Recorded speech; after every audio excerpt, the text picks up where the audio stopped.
In this lesson, we're going to take a look at some of the basic multitrack editing tools that we have available. Now, the edit tools for the multitrack can be found at the very top of the interface. Let's just zoom in and take a look at some of those. So by default, we'll be using the Move tool, which is the standard tool within the multitrack. We'll also take a look at using the Razor tool as well. Let's stick with the Move tool and just see what it allows us to do. Now, I'm going to use our music clips as an example here. And what I'll do, I'll zoom in on my screen so you can clearly see this second clip here, just as an example. The Move tool allows you to very simply left click and drag on a clip and move it left and right. Not only can you move it left and right, you can also move it up and down to different tracks as well. Now, when you are doing that, make sure that you don't touch those horizontal lines that you can see here, which are also volume and pan lines. And we'll discuss those a little bit later on in this lesson. But if you want to move your clips, try to avoid touching those lines, but you can move the clip however you wish around the tracks or within the different time frame. Now, as part of the Move tool, we've also got the option to use what's called the Trim tool. Now, the Trim tool is available if we hover over the left or right edge of any clip within our multitrack. Now, you have to have the clip selected first. So for example, on here where we have the second music clip, you can see that if I hover over the left edge or the starting point of that clip, we see this red square bracket. Now, that is the Trim tool. However, with this first clip over here, if I hover over the right edge, because I've not got the clip selected, I don't see that Trim tool. It's only when we actually left click to select the clip do we see the Trim tool available. And that rule is the same for any clip that we want to adjust. We need to select it first so that it's highlighted, and then we can hover over the left or right edge. And when we do that, we can left click and drag inwards, and that will allow us to make any adjustments to basically the in and out point of the clip. So this is almost like top and tailing, but in the multitrack editor instead of the waveform editor. It's quite like top and tailing. Now, what we're going to do with the music track, I want to increase the height of the music track so I can see in great detail exactly what I'm doing. I'm also going to zoom in using my global navigator so I can see the clip in a little bit more detail. And finally, I'm going to zoom in on the screen so we can clearly see the clip that we're dealing with. Now, I can see the start of the file, I can see the end of the file, and I can also see somewhere that there's a marker in this clip as well. Now, the marker in this instance is identifying where we want the music to begin within the track.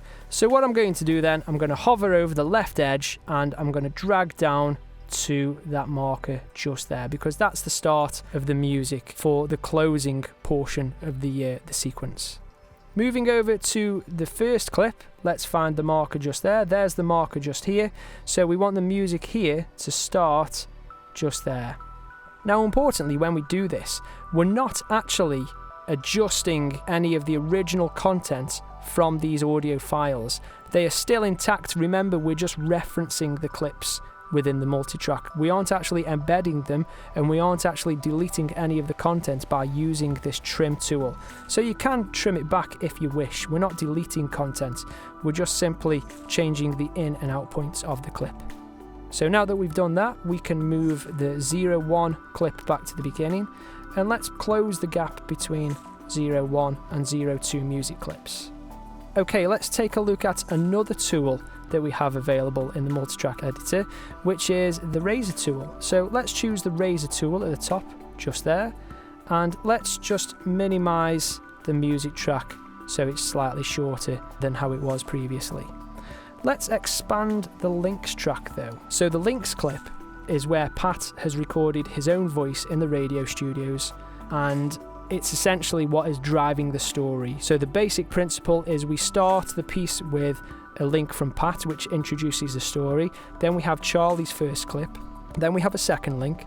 Then we have Osher's clip. And then we have a final link from Pat. Now, if you look closely in this clip, you can see that we've got marked areas, which is great. So the marked areas are basically telling us where we are using the links to and from. So we're using the Razor tool. If I zoom in a little bit further with my global navigator, we can really find the start of these links, and we can basically start to cut up these clips into separate little sub-clips. Now let's scroll through, let's find some more markers. There's another one just there. And let's add the cut. Let's add another cut on that marker just there. Do we have any more? No, that's it for the time being. Okay, good stuff. So let's take a quick listen to this particular track, and I would solo this track in the first instance so we don't hear anything else. Let's take a listen to this first link. At this time of year, help is exactly what hundreds of football players released by clubs up and down the country need in finding a new home. With the recent introduction of the financial fair play in the Football League, finding a club has become more and more difficult. Charlie McDonald, recently released by Oldham Athletic, explains just how difficult his current situation is. So that is the first link that we want from Pat. Now, when you are using the razor tool, it's always good practice to go back to the move tool so you don't actually start to chop up any more of the clips as you click and drag clips or continue your editing. So this clip that we've got now, we don't actually need, because if we go to the next clip here, this should be the second link that we heard from the example played a few lessons ago. Let's take a listen. For those players unable to find a club, the realisation of a new career can be a daunting prospect, but help is at hand. The Professional Footballers Association offer a wide range of opportunities. Osher Williams, Assistant Director of Education at the PFA, explains exactly what they offer. So what we need to do then is select this clip using the move tool and press delete or backspace. Now, unlike the waveform editor, the multitrack editor doesn't close the gap when we delete that clip, and that's absolutely fine, but just to make you aware of that. We do have a third link which doesn't have a marker on, and the third link, I believe, starts around here. I think it's this last portion of the clip. Let's just take a listen to it. Whether it's assistance from an agent or calling for the PFA for support, as long as the individual football player is proactive and plans ahead, they will be okay. All they need is a little help from their friends. Okay, so that is the final link, but what you'll notice, and what is a good habit that Pat is in here at the moment, he's recorded each link twice. So this portion of the waveform as well is also the final link as well as this. So let's take a listen to this example, see if this sounds any better, if it flows a little bit better. Whether it's assistance from an agent or calling on the PFA for support, as long as the individual football player is proactive and plans ahead, they will be okay. All they need is a little help from their friends. I think I prefer that second version. So what I'm going to do here, I'm going to use my trim tool to just trim the start of that link and trim the end as well. Let's zoom in a little bit further, and there we go. So now if we zoom out fully, we can see that it's starting to take a little bit of shape. We've got Pat's 3 separate links, we've got the 2 interview clips, we've got 2 pieces of music, and we've got the 2 sound effects. So now I'm going to spend a little bit of time putting these clips into the correct kind of order or correct sequence. So the basic principle is going to be this. We're going to have Pat's link to begin with, and then we're going to have Charlie's clip. So let's move Osher's clip out of the way. Let's unsolo this track as well. Let's put Charlie's clip just here. I'm going to turn snapping on for this, because what you'll find is we can snap to the start and end of other clips. So snapping is just here at the very top of the track headers in the multi-track. Let's bring Pat's second link in just after that. So let's snap them together. That's good. And then let's bring Osher's clip in as well. Excellent. And then we need to bring in the final link. Now, if we just solo these 2 tracks now, we're not going to listen to the whole thing, but let's listen to how the 2 tracks interact with one another. So let's take a listen to the end of the first link and the start of Charlie's interview. Donald, recently released by Oldham Athletic, explains just how difficult his current situation is. Yeah, it's very worrying, obviously, being Yeah, I'm happy with that. Let's listen to the end of Charlie's clip and the start of the second link. responsibility, and you've got bills to pay. Yeah, the longer it goes on, the more difficult it is to sort of understand. For those players unable to find... Yeah, that looks good, or sounds good. Let's listen to the end of the second link with Osher. Now, bear in mind, Osher is still a little bit quiet. We'll address that in a moment. At the PFA explains exactly what they offer. First thing that we try to provide is information. Okay, but the timing is pretty good. Happy with that. And let's listen to this one here. Areas of development. Whether it's assistance from... Yeah, that sounds nice and natural. Now, moving on to individual clip volume, what we can do with Osher's clip here is we can take this yellow line, which is the volume line. Let's just select his clip. And what you can see here, the word volume, if we left click and drag on that line, that is basically the volume line for the clip. So we can boost or cut the volume for the clip. Now again, by default it starts at 0 decibels, and we can push that up to +10, up to +15. So let's try that again. Let's see how that sounds with Pat's links. Explains exactly what they offer. First thing that we try to provide is information. And that volume sounds a lot better, so I'm happy with that. That's good. So we've now got the basis of our 5 clips. So we've got link 1, interview 1, link 2, interview 2, and link 3. So now it's just a case of matching up the sound effects and the music, and then bringing the volume of the music down at an adequate point. So that's what we're going to do next. Let's unsolo the 2 tracks at the top, the interview track and the links track. And what we'll do, we can make a marquee selection of our 5 clips that we've got there. So that's just very simply using the move tool, left click and drag in any of the grey space on the tracks, and then make a marquee selection of the 5 interview and links clips.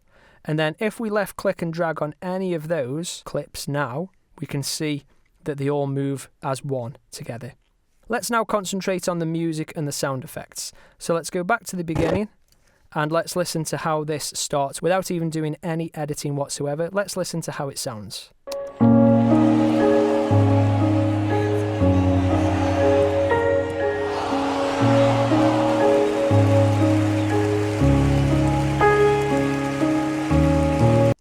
I think I'd like the music to be a little bit quieter to begin with. So, like we've just mentioned, we can select this clip and go to the volume line and bring the volume line down just a few decibels. So let's see how that sounds now.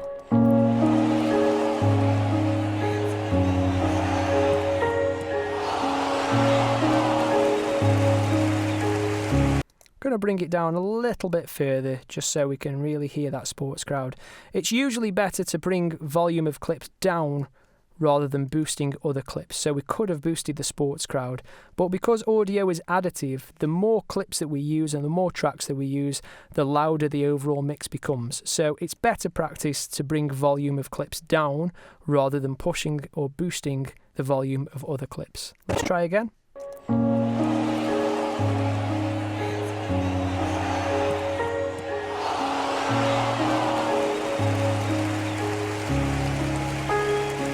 Yeah, I'm happy with that. Now, around this point here where our playhead is, we want the first link to play. So I'm going to position our interview and links clips back to that playhead position just there. Should snap into place because we've got snapping on. And then this is where we'll hear Pat's first link. Now, at the moment, the music is probably going to be too loud for this link. Let's try it. At this time of year, help is exactly what hundreds of football players... Yeah, exactly what I expected. So the music is a bit too loud. But what we can do is select our music clip once again. I'm going to expand the height of the track so we can see a bit more detail. And let's zoom in a little bit further so we can see the playhead position just there. Now what we can also do with this volume line is we can add keyframes on it or automation points, and we can do that when you see this plus icon next to the cursor. If you left click on the volume line now that the clip is selected, we can add this blue diamond, which if I zoom in a little bit further, you can see that that is now the blue diamond. That is a keyframe. A keyframe basically allows you to make adjustments to the volume over time. And ideally, you need at least 2 keyframes to make that adjustment. One at the start of the transition and one at the end. And then what we do, we can basically left click and drag to make that volume adjustment. So let's solo the music for the time being without listening to Pat's first link. Let's listen to that volume adjustment. Hopefully you heard that. Let's just play back a little bit more. Let's make it more exaggerated.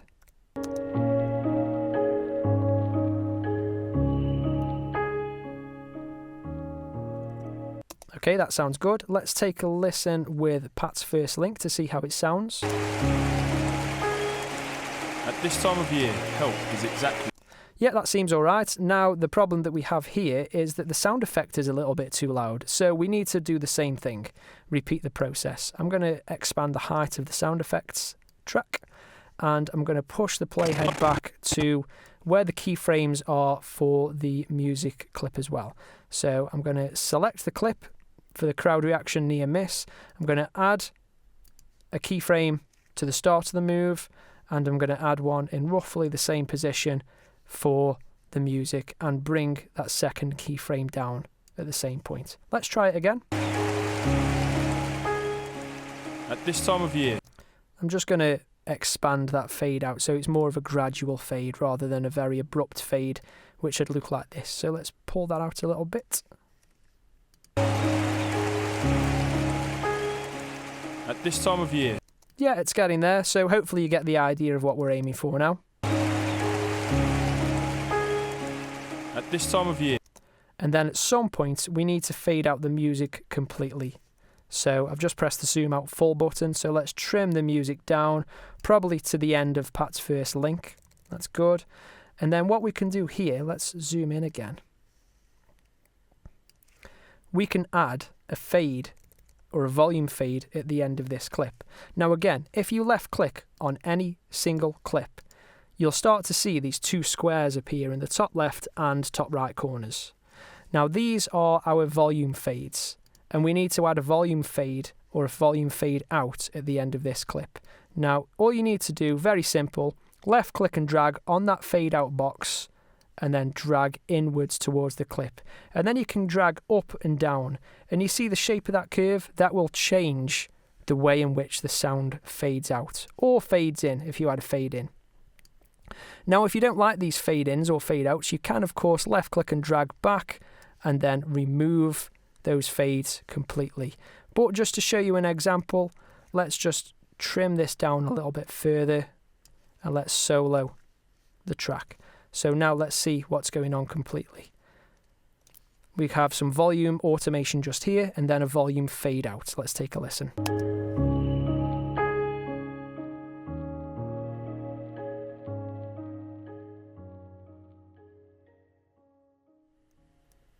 Yeah, I quite like that. In fact, let's listen to the whole mix with that in. We'll probably need to do the same thing with the sports crowd as well.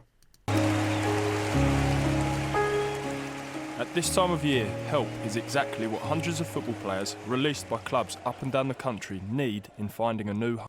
Yep, happy with that. Let's just repeat the process then for the sports crowd. So let's trim it at roughly the same point and then add a volume fade as well. At this time of year, help is exactly what hundreds of football players released by clubs up and down the country need in finding. That sounds great, so I'm happy with that.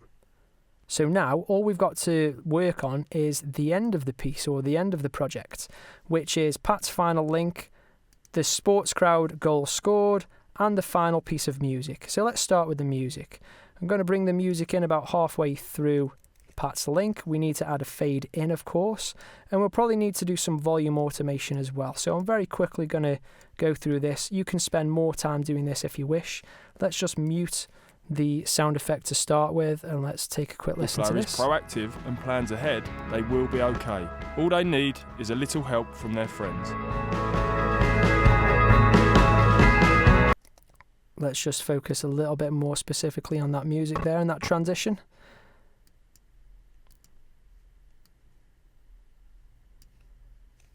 And try again. The PFA for support. As long as the individual football player is proactive and plans ahead, they will be okay. All they need is a little help from their friends.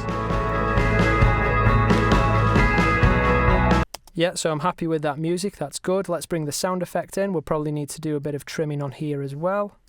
And a good thing that you can do with this sound effect is find the point at which the crowd actually cheers, and the cheer can come in just after Pat's final part of his link.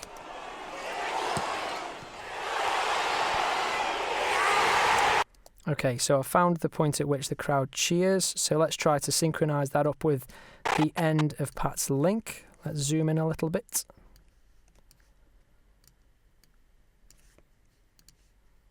Is a little help from their friends. And let's just move it to the left slightly to bring it in earlier. Try again. All they need is a little help from their friends. Yep, that sounds good. Let's just add a volume fade at the start and a bit of volume automation to adjust the volume over time. Will be okay. All they need is a little help from their friends. Yeah, that sounds good. So let's just trim the music and trim the effects because we don't want it to go on forever, do we? So maybe around the 2-minute mark is something that we're aiming for. So let's trim to about that point there, maybe even less if you want. And at this point, you can choose to add more volume automation or just a fade out, whatever you prefer. So I'll speed up the video and let you finish this part of the project.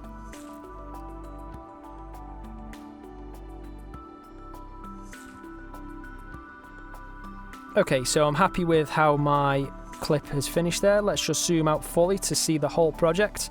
And just to summarise what we've got a sound effect and a piece of music to begin with, which overlaps ever so slightly with Pat's first link. And then at the end of Pat's first link, we've got Charlie's full interview soundbite, followed by Pat's second link, followed by Osher's soundbite, which we've boosted the volume for, as you can see. Finally, we've got Pat's third and final link, followed by the closing music and the sports crowd cheer at the end. We've got some volume automation on, we've got some audio fades. We've also used the trim tool to trim some of the music down, and we've also used the razor tool to split Pat's links into 3 separate chunks. So in this lesson, we've looked at the basic editing tools of the Multitrack interface, as well as putting an arrangement together. Our final lesson, which is coming up next, will focus on exporting the Multitrack into an audio file and saving that file.